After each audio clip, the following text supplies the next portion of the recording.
when you look at employee branding, what it does is it communicates what is the ethos of the organization, what is the work environment, what is it that an employee can expect from an organization.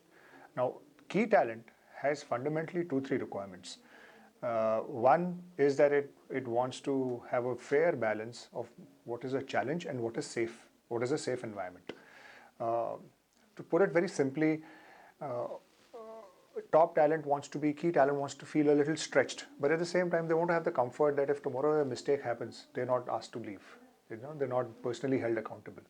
The second thing, what top talent really looks for in an organization, in a work, in a job, is a feeling of empowerment that they can take decisions. They've got an idea, they can go ahead and execute it with a certain set of resources. They understand they have to take some level of approvals, but not to go through a bureaucratic 10 level, 11 round of approvals for every small thing which they want to do.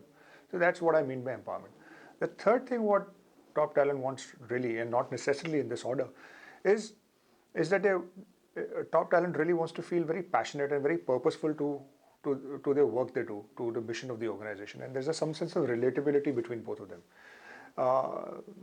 Simply put, that if I not only just want to make money, obviously top talent is very driven by money and differentiation, but is also at some level connected to what the purpose of the organization is. They want to not only make a lot of money, but they also want to do good to the society while making a lot of money. So I think the purpose of the organization becomes very critical here. Now, these three things is what top talent really looks for in an organization to create path-breaking, groundbreaking results.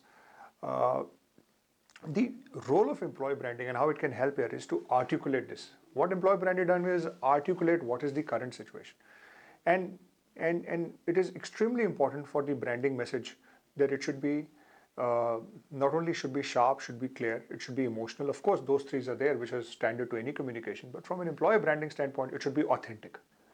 It's okay if we do, to use an algebraic equation, it's okay to say, not an equation, to algebraic factor, to say that if the messaging and if the reality is X, it's okay to message X, okay to communicate X or X minus 1.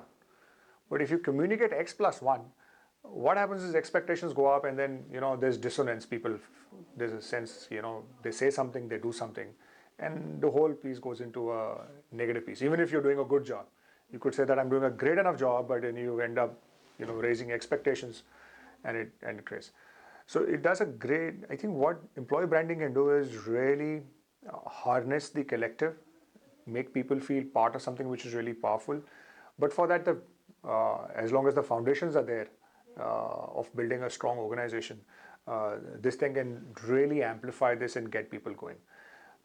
They can feel connected, they can feel even more loyal, they can become much more stronger advocates of the organization, and in turn make a bigger tribe as they walk this journey of building a strong organization.